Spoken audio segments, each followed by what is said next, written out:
কোন খামারগুলোকে আপনি আসলে বড় হতে দেখেছেন? আপনার টাকা আছে, ইনভেস্ট করছেন, সিনেমা হল বানাইছেন, দর্শক না আসলেও নষ্ট হচ্ছে না, কিংবা আপনি রড সিমেন্টের ব্যবসা করতেছেন, বিক্রি হচ্ছে না, আপনি গোডাউনে তালা মারে রাখতেছেন। চিড়িয়াখানার কাছে যখন যান, খাঁচায় আপনি কি চাইলে ঘাটটা ঢুকে দেন? না, দূরের থেকে অবলম্বন করেন। কিন্তু একটা খরগোশ একটা বিড়াল ডেফিনেটলি অ্যাডোরেবল। তো এই যে কনসার্নটা, সেটা হচ্ছে এই জন্য বিহেভিয়ারটা জানতে হবে অ্যানিমালের। কোন খামারগুলোকে আপনি আসলে বড় হতে দেখেছেন, বা কোন কোন ক্রাইটেরিয়াগুলা মানে সবগুলোর সাথে মিলে যায় যে 5টা খামার, এই 5টা খামার বড় হয়েছে, এবং এই 5টা খামারের কমন কিছু ক্রাইটেরিয়া আছে যে তাদের হয়তো ফুড ম্যানেজমেন্টটা ভালো, বা তাদের ডাক্তারদের সাথে তাদের যে কানেকশনটা এটা ভালো। সো এইরকম যে ফ্যাক্টরগুলো আছে, এইটা কমন যে ফ্যাক্টরগুলো একটু যদি আমাদের আলোকপাত করে। দেখেন, কমন একটা ইন্টেনশন মানুষের থাকে, সেটা গ্রামীণ জনপদের হোক, শহরের মানুষের হোক, ধনী হোক, গরিব হোক, কৃষক হোক, শ্রমিক হোক, আমলা হোক, রাজনীতিবিদ হোক, মানুষ কিন্তু সবাই একটা জিনিস চায়, কমন কনসেপ্ট, ইকোনমিক এমানসিপেশন, অর্থনৈতিক মুক্তি। কারণ without fund nothing could be done. আপনার পকেটে যদি পয়সা না থাকে, এটা কিন্তু আপনি কোনো আগাতে পারবেন না। এখন ইকোনমিক এমানসিপেশন কীভাবে পাবেন? সেটা হচ্ছে by doing some process which is valid. এখন আমাদের সামনে যে কতগুলো অপশান আছে, সেটা এরকম হতে হবে যে অবশ্যই যদি আপনার না হয়, কি বলে যে সাস্টেইনেবল না হয়, এই যে ডেভেলপমেন্টটা, it must be sustainable. Right. যদি সাস্টেইনেবল না হয়, তাহলে আপনাকে লুজিং কনসার্ন, আপনি লস দিয়ে কিন্তু ব্যবসা চালাতে পারবেন না। সো আপনাকে এই ব্যবসাতে যারা সত্যিকারই সাকসেসফুল হয়েছে, তাদের যে বিষয়গুলো আমার নজরে এসছে, তারা রিয়েলি তারা কমিটেড ছিল, তারা খুব ডেডিকেটেড ছিল। এবং I must say that never give up. কখনো হতাশ হবেন না, কখনো হতাশ হবেন না। আল্লাহ সুবহানাহু ওয়া তাআলা কোন একটা ইস্ট বলছে যে লা তাকনাতু মির রাহমাতিল্লাহ। It is very significant. কোরআনের কথা তো মিথ্যা না। জি, কোরআনের শুরুতে আল্লাহ বলছে যে আলিফ লাম মিম যালিকাল কিতাবুল লা রাইবা ফিহি। এক বাস্তব বলছে যে তুমি সব কিছু মানে এই কিতাবে যা আছে সবই সত্য। জি, ইট ইজ ট্রু। সো কোরআন শরীফে আপনি পড়তে হবে, জানতে হবে। কারণ প্রথম যে আয়াতটা নাজিল হয়েছে, সেখানে আল্লাহ বলছে যে ইকরা বিসমি রাব্বিকাল্লাযী খালাক, read in the name of Allah who has created you. আপনি পড়েন, জানেন, দেখেন। আপনি টাকা ইনভেস্ট করবেন, খামার করবেন, পড়বেন না, নলেজ গ্যাদার করবেন না, একাডেমিক্যালি আপনার জানার তো দরকার নেই, কিন্তু বাস্তব যে ফান্ডামেন্টাল থিং যেগুলা, সেগুলো আপনাকে জানতে হবে। এখন কারা কারা সাস্টেইন করছে, ডেভেলপ করছে, জোরে পড়ে নাই, তাদের ব্যাখ্যাটা এভাবে আসতে পারে। আমার on the basis of my previous experience, এই সেক্টরে কাজ করতে হলে, ক্যাটেল সেক্টরে কাজ করতে হলে বা গরুর সেক্টরে কাজ করতে হলে, আপনাকে একটা বিষয় মাথায় রাখতে হবে, আপনার টাকা আছে, ইনভেস্ট করছেন, সিনেমা হল বানাইছেন, দর্শক না আসলেও নষ্ট হচ্ছে না, কিছু হচ্ছে, কিংবা আপনি রড সিমেন্টের ব্যবসা করতেছেন, বিক্রি হচ্ছে না, আপনি গোডাউনে তালা মারে রাখতেছেন, it is not perishable. Right. কিন্তু ক্যাটেল সেক্টরে পেরিশেবল, প্রত্যেক দিনের, নট অনলি পেরিশেবল, এটা লাইফ রিস্কি।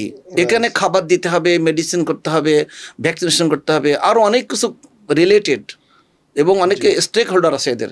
তাহলে 3টা কনসেপ্টকে যদি আপনি একত্রিত করেন, তাহলে আপনি সাকসেসফুল হবেন। Number 1, treatment of the animal, treatment of the animal, জি, বিহেভিয়ার অফ দ্য অ্যানিম্যাল, জি, and mass management of the animal, management of the animal. প্রশ্ন হচ্ছে আপনি যদি আমাদের elaborately, definitely I must say elaborately, সেটা হচ্ছে যে মানে treatment of the animal, behaviour of the animal, and লাস্টে ম্যানেজমেন্ট অফ দ্য অ্যানিম্যাল।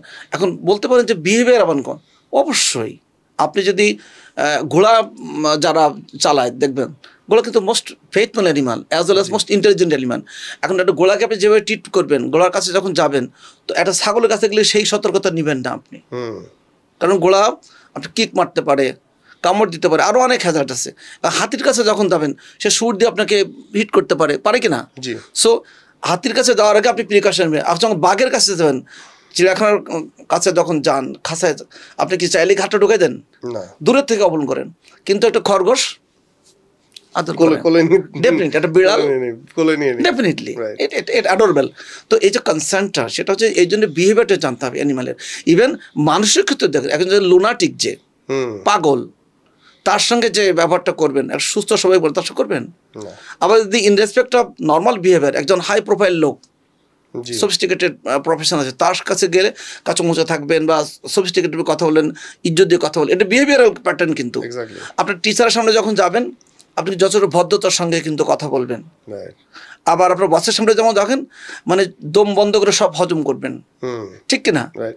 কিন্তু আপনার বন্ধুর সঙ্গে যেমন যাবেন, সে বন্ধু সে বড় হাই প্রোফাইল লোক, গলায় হাত দিয়ে কথা বলবেন, কিন্তু তাহলে এটা কিন্তু বিহেভিয়ারাল প্যাটার্ন চেঞ্জ হচ্ছে কিনা। ঠিক একইভাবে অ্যানিমালের বিহেভিয়ারটা জানা খুব জরুরি, কোন অ্যানিমালের বিহেভিয়ার কেমন, তো কার লাইফস্টাইল কেমন ইত্যাদি। এখন এই যে খামারি, এটা আপনার না জানলেও চলবে, এটা যারা প্রফেশনাল, যারা একাডেমিশিয়ান, যারা ডাক্তার বা যারা এলেনে যারা ভেট বা প্যারাভেট, তারা এই কাজটা আপনাকে বুঝিয়ে দেবে on the basis of requirement. At the same time treatment of the animal, it is very significant, most important. Treatment ছাড়া তো আপনি খামার চালাতে পারবেন না। ট্রিটমেন্টের মধ্যে শুধু মানে অ্যান্টিবায়োটিক দেওয়া তা না, চিকিৎসা করতে হবে, ভ্যাকসিনেশন আছে, ডিওয়ার্মিং আছে, আরও অনেক কিছু চলে আসে। তো এইটা আপনার কাজ না অ্যাকচুয়ালি।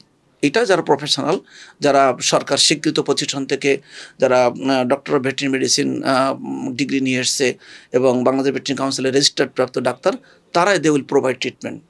এটাই বাস্তব, সরকার স্বীকৃত, এবং they are the sole agent to provide this treatment to the animal throughout the world.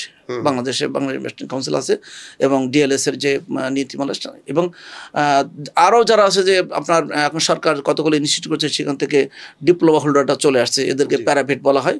এবং এই আইনটা বাংলাদেশ ভেটেরিনারি কাউন্সিলে অলরেডি বিধিতে আছে, বাংলাদেশ সচিবালয়ে আছে, হয়তো তাড়াতাড়ি তাদেরকেও রেজিস্ট্রেশন দেওয়ার ব্যবস্থা প্রক্রিয়াধীন আছে যতটুকু জানি আর কি। কিন্তু যারা registered vet, they are the only person who can give treatment to the animal. এটা তো বাস্তব, এটাকে স্বীকার করে দিতে হবে। তারা সার্ভিস দিবে, তারা পরামর্শ দিবে, এবং তাদের কনসালটেশনেই আপনি এই খামারটা ট্রিটমেন্টটা পরিচালনা করবেন।